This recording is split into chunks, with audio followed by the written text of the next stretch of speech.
各位好，我是小胖。这次给大家带来的故事叫做《午夜的出租车之旅》，我和那个湿漉漉的女孩。这是我亲身经历的事。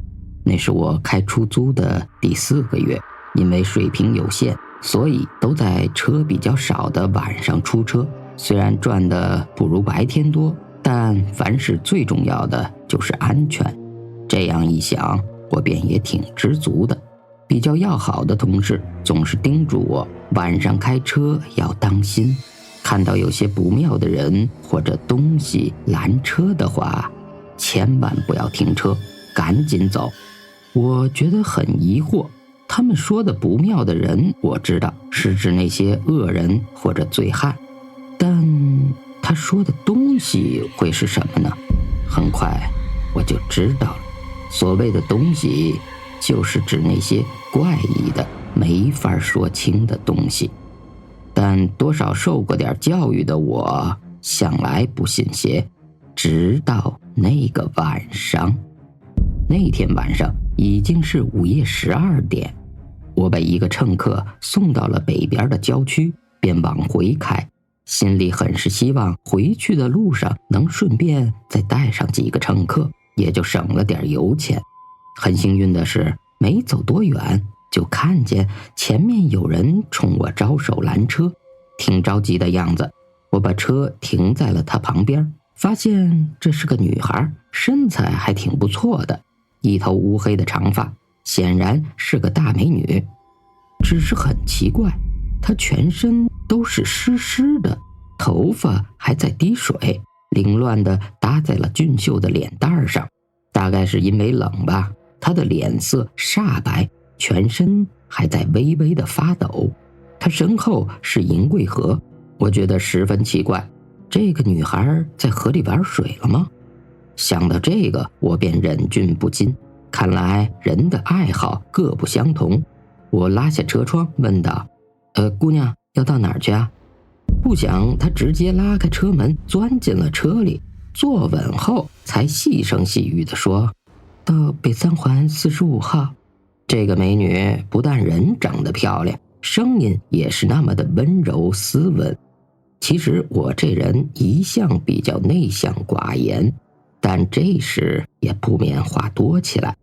一踩离合器，手把方向盘，好嘞，不超过20分钟啊，保准把姑娘你送到目的地。车子一路顺畅地飞驰在宽阔的马路上，车外的景物全部瞬间被我抛在了后头。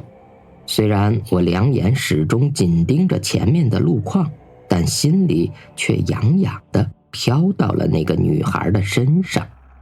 很快我就跟她搭起讪来：姑娘，你咋身上湿湿的呢？下河玩水啦？好一会儿她才细声细语地回复我：我也不清楚，很久之前我就这样了。从她的答话里，我听得糊里糊涂的，也就没有再追问下去，转而关心地说：大晚上的气温本来就低，你可要注意身体呀，这样很容易感冒的。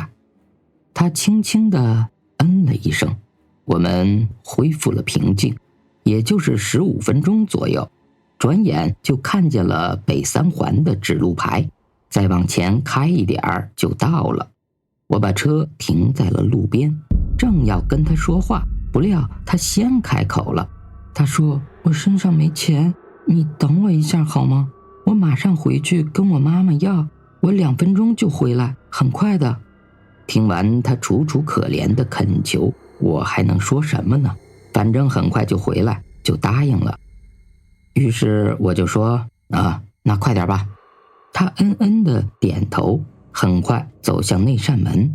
虽然能模糊看见45号字样的门牌，但门前的那棵大枣树却把其他景物都遮挡得差不多了。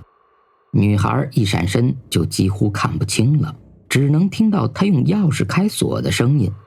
我想小姑娘家的应该没事，便点了支烟稍作休息。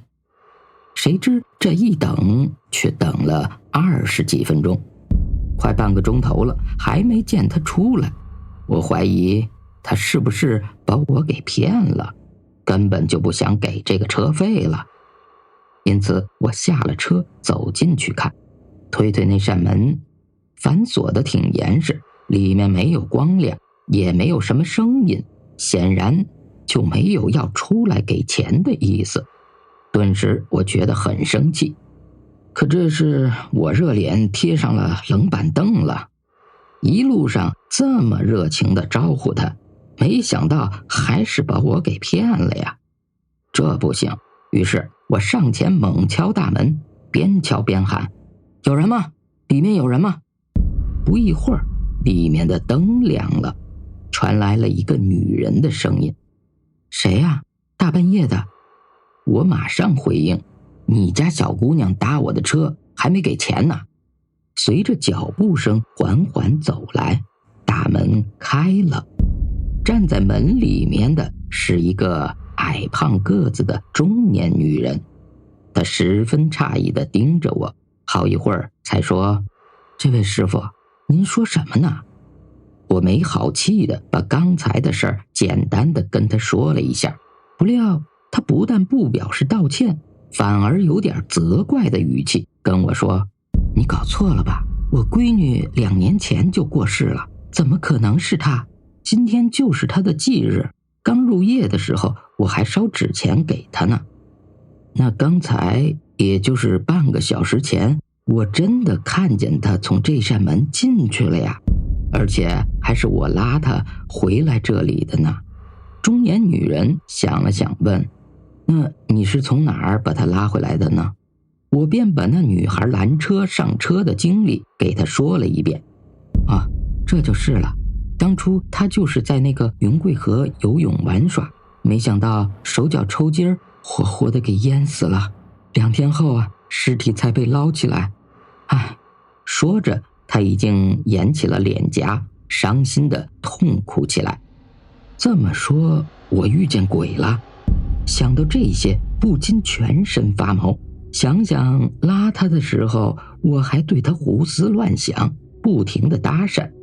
这时我已经管不了什么车钱了，随意安慰了几句，便赶回了车里，想着早点离开这个怪异的地方。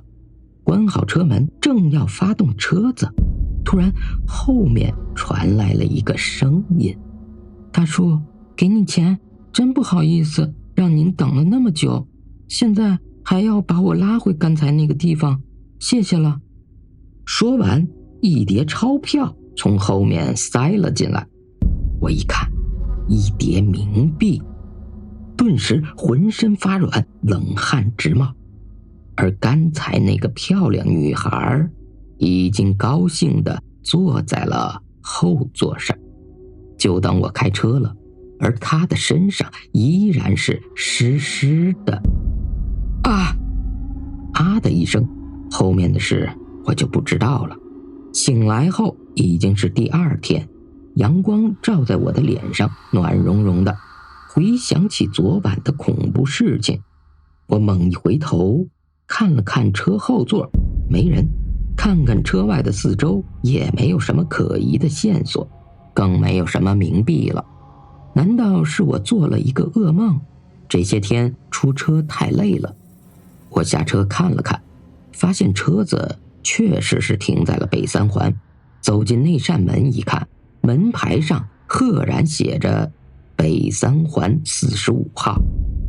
这太古怪了，我想弄清楚到底怎么回事。于是我敲起了那扇门，边敲边喊：屋里有人吗？敲了很久，没见有动静。这时路过了一个白发苍苍的老太太，凑过来告诉我：你找谁呀？这屋里早就没人住了呀。不是有个中年女人住在这里吗？昨晚我还跟她说话了呢。白发老太太冲我摆摆手：以前啊，这里是住了一对母女，但在10多年前啊，她家的姑娘在河里玩水被淹死了。她妈妈伤心过度，没2年啊也病死了。说完，她驼着背一摇一摆地走了。看着老太太的背影，我不知道在原地愣了多久。不过回去之后，我就苦练车技，再也没有晚上出过车。